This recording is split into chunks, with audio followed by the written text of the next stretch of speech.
Hello నమస్తే, welcome to our channel. నేను మీ Anil. So చిన్నారి జాహ్నవి కాకినాడ జిల్లా తుని మండలం సిహెచ్ అగ్రహారంలోని చిన్నారి జాహ్నవి తప్పిపోయి నేటికి 16 రోజులు కావస్తూ ఉంది. అయినా ఇప్పటికీ చిన్నారి జాహ్నవి ఒక జాడ కానీ ఆచూకీ ఆనవాళ్ళు కనీసం లభించలేదు. ఇప్పటికే పాప కోసం కొన్ని టీములు పనిచేస్తూ ఉన్నాయి. 400 మంది సిబ్బంది పనిచేస్తూ ఉన్నారు.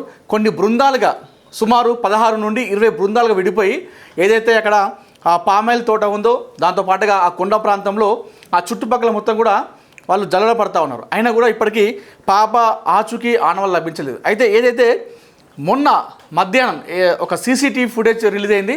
ఆ సీసీటీవీ ఫుటేజ్లో కుక్క ఏదైతే జూన్ 6వ తేదీ నాడు చిన్నారి జాహ్నవితో పాటు ఆ కుక్క కూడా పాపతో పాటు వెళ్ళింది. అయితే పామాయిల్ తోట గుండా వెళ్ళినటువంటి వారిద్దరు కూడా ఏది చిన్నారి జాహ్నవి అదేవిధంగా ఆ పెంపుడు కుక్క. అయితే అక్కడ నుండి వెళ్ళిపోయిన తర్వాత వారి ఆచూకీ లభించలేదు. అయితే వారు వెళ్ళింది అక్కడ 11-11:30 గంటల ప్రాంతంలో అన్నట్టుగా మనకు అక్కడ సీసీటీవీ ఫుటేజ్ కనిపిస్తూ ఉంది. అయితే ఏదైతే సిహెచ్ అగ్రహారంలోని ఒక రోడ్డు దగ్గర 12:42 ఆ పెంపుడు కుక్క మనకు రోడ్డు పైన కనిపించింది. మామూలుగా మనందరూ తెలుసు, ఒక పెంపుడు కుక్కని మనం మన ఇంటి దగ్గర పెంచుకుంటామంటే అది మన కోసం కాపుగా వస్తుంది. అంటే మన పైన ఎవరైనా ఎదురొచ్చినా, మన పైన ఎవరు దాడి చేసినా దాని ప్రాణాలకు అడ్డు పెడుతుంది. అలాంటి పెంపుడు కుక్క మరి ఆ సీసీటీవీ ఫుటేజ్లో పాప ఎక్కడ కూడా కనిపించట్లేదు. ఇక్కడ అందరికి కూడా అనుమానాలు రేకెత్తిస్తున్నాయి. అయితే ఆ పెంపుడు కుక్క ఆ రోడ్డుపైకి ఒంటరిగా వచ్చింది, పాప అటు రాలేదంటే సరే ఆ పామాయిల్ తోట గుండా వాళ్ళు నడుచుకుంటూ వెళ్ళి ఆ సిహెచ్ అగ్రహారం రోడ్డు వైపుగా మనం వెళ్ళాలనుకుంటాం. మరి వెళ్తే మరి పాప ఎక్కడ? కేవలం సీసీటీవీ ఫుటేజ్లో కుక్క ఒకటే కనిపిస్తూ ఉంది, పాప లేదు. ఒకవేళ చిన్నారు ఉంటే ఆ చిన్నవాడితో పాటు కుక్క వస్తుంది. సో అయితే ఈ ఏదైతే ఆ మధ్యలో ఉన్నటువంటి ఆ దారి ఉందో ఆ దారి మధ్యలోనే ఎవరో పాపను అపహరించినట్టుగా మనం ఇక్కడ అనుకోవచ్చు, ఆ కోణంలో చూసుకోవచ్చు.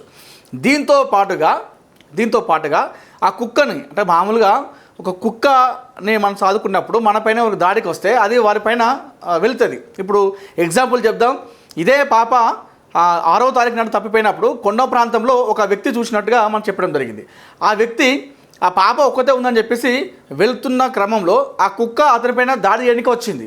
ఈ దాడి చేయడానికి వచ్చిన క్రమంలో ఆ వ్యక్తి అక్కడ నుండి పారిపోవడం జరిగింది భయపడి. సో ఇట్లా అటాక్ చేసే అవకాశం ఉంటుంది.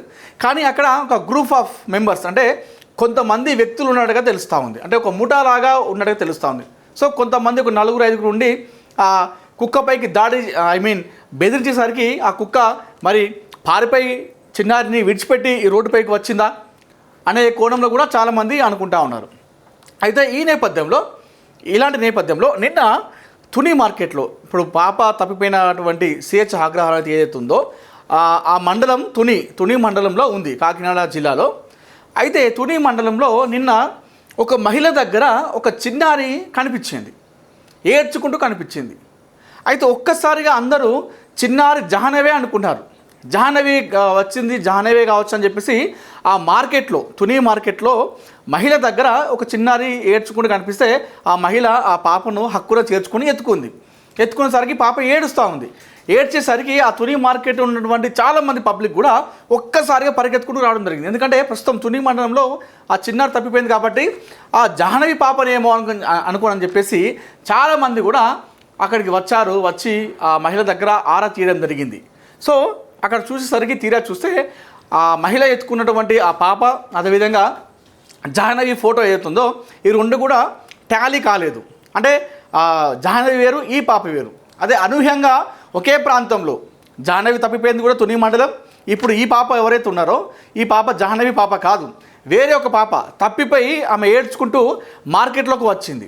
అయితే అందరూ ఏమనుకుంటారు, మామూలుగా ఇప్పుడున్నటువంటి పరిస్థితుల్లో ఏమనుకుంటారు, అరే జాహ్నవే కావచ్చు, తప్పిపోయింది కదా, ఆమెనే కావచ్చు ఏడ్చుకుంటూ వచ్చిందని చెప్పేసి అనుకున్నారు. ఒక్కసారిగా ఈ సమాచారం పోలీసు వారు కూడా రావడం జరిగింది. వాళ్ళు మామూలుగా ఇప్పుడు పోలీసులు పాప కోసం అహర్నిశలు కష్టపడుతూ ఉన్నారు, నిద్రాహారాలు మానేసి వాళ్ళు తిరుగుతూ ఉన్నారు, జల్లడ పడుతూ ఉన్నారు. ఇలాంటి నేపథ్యంలో పాప గురించి ఎలాంటి చిన్న క్లూ వచ్చినా కూడా వాళ్ళు విడిచిపెట్టట్లేదు.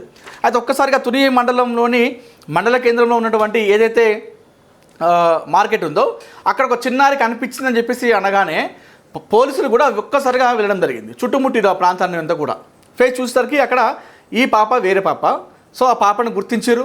ఆ పాప వేరే వాళ్ళ పేరెంట్స్కు అప్పచెప్పడం జరిగింది. అయితే ఒక్కసారిగా అందరికీ ఆశలు చిగురించినాయి. అరే చిన్నారి జాహ్నవి దొరికింది. 15 రోజులుగా పాపం కన్న తల్లిదండ్రులకు వాళ్ళ దగ్గర లేకుండా దూరం అయిపోయింది. 2 తెలుగు రాష్ట్రాల ప్రజలందరూ చూస్తున్నారు, పాప దొరికిందేమో అని చెప్పేసి ఒక్కసారిగా అందరూ అనుకున్నారు.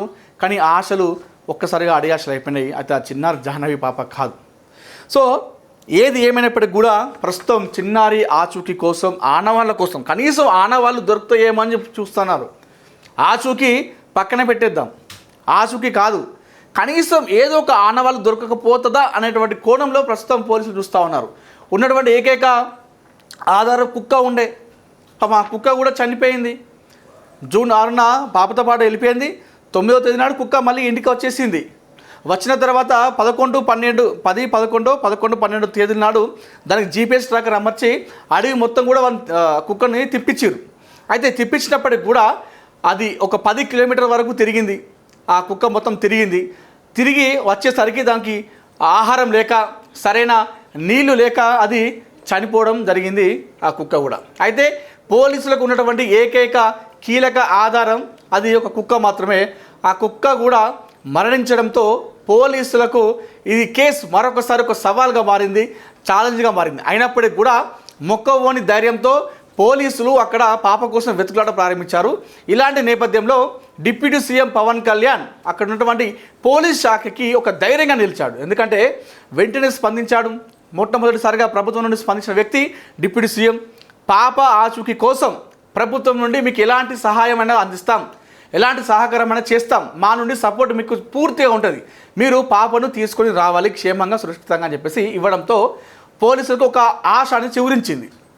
అప్పటి వరకు పోలీస్ శాఖ, అటవీ శాఖ, అగ్నిమాపక శాఖ, అదేవిధంగా ఎస్డిఆర్ఎఫ్ టీం, ఎన్డీఆర్ఎఫ్ టీం, దాంతో పాటుగా హనుమాన్ టీంతో పాటుగా కొంతమంది స్థానికులు కావచ్చు, మరికొంతమంది ప్రజలు స్వచ్ఛందంగా పాప కోసం అడవిలో తిరుగుతూ ఉన్నారు. పాప దొరుకుతుందేమో అని చెప్పి స్వచ్ఛందంగా. కొంతమంది అయితే ఇతర ప్రాంతాల నుండి డబ్బులు ఖర్చులు పెట్టుకొని మరి స్వచ్ఛందంగా వెళ్ళి అడవిలో జల్లెడ పడుతున్నారు పాప కోసం. అంటే 2 తెలుగు రాష్ట్రాల ప్రజలకు పాప జాహ్నవి ఆ విధంగా కనెక్ట్ అయిపోయింది. సో ఇలాంటి నేపథ్యంలో రకరకాలుగా వార్తలు వస్తూ ఉన్నాయి. ఒక రకంగా పుకార్లు అనుకోవచ్చు. పాప అక్కడ ఉందంటే ఇక్కడ ఇదిగో తోక అంటే ఇదిగో పులి అన్నట్టుగా పాప అక్కడ ఉంది, ఇక్కడ ఉంది, ఆ కిడ్నాపర్ల పని అని చెప్పేసి కొంతమంది, మరికొంతమంది క్షుద్ర పూజలు అని చెప్పేసి మరికొంతమంది. ఇందులో ఇంకొక కోణం, ఇంకొక వార్త ఏంటంటే ఈ పాప కేసు అంశంలో చాలా వచ్చినాయి. ఇది ఇంకా కాస్త కొసమెరుపు అనుకోవాలి. ఏంటంటే ఏదైతే అక్కడ అడవి ప్రాంతంలో పాప తప్పిపోయిందో, అయితే ఒక వ్యవసాయ భూమి ఉంటుందట. ఆ తప్పిపోయిన క్రమంలో ఆ అడవి పందులు రాకుండా ఒక యజమాని ఒక ఫెన్సింగ్ పెట్టుకున్నట, కరెంట్ షాక్తో ఉన్నటువంటి ఫెన్సింగ్ పెట్టుకున్నట. అయితే ఆ ఫెన్సింగ్కి పాపకు తెలియక పరిగెత్తుకుంటూ వెళ్ళి ఆ ఫెన్సింగ్కి తగిలింది పాపకి. దాంతో ఆ యజమాని అప్పటి నుండి కూడా ఇప్పటివరకు కనిపించట్లేదు, యజమాని మాయమైపోయాడని చెప్పేసి కొంతమంది స్థానికులు ఆరోపణ చేస్తున్నారట. ఇది మనకు ఉన్నటువంటి ప్రాథమిక సమాచారం. ఇది అడవి ఏదైతే ఆ ఫెన్సింగ్ ఉందో కరెంట్ షాక్తో పాప అయిపోయింది. అయితే ఆ యజమాని ఇదంతా కూడా బయటికి రాకుండా అందరినీ కప్పిపుచ్చే ప్రయత్నం చేస్తూ ఉన్నాడు. దాంతోపాటుగా కొంతమందికి అమౌంట్ ఇచ్చేసి దీన్ని బయటికి పొక్కకుండా చేసే ప్రయత్నం చేస్తూ ఉన్నారని చెప్పేసి మరి కొంతమంది చెప్తా ఉన్నారు. ఇన్ని రకరకాలుగా వార్తలు వస్తూ ఉన్నాయి. అయితే నిన్న రోజున ఏదైతే చెప్పాను ఇందాక, ఆ తుని మార్కెట్లో పాప దొరికినటువంటి ఏదైతే ఉందో దృశ్యాలు ఉన్నాయో, అది ఒక్కసారిగా ఆ మహిళ ఎవరు, మరి మహిళ దగ్గర ఉన్నటువంటి ఈ పాప ఎవరు, ఒక్కసారిగా జాహ్నవి పాపేనా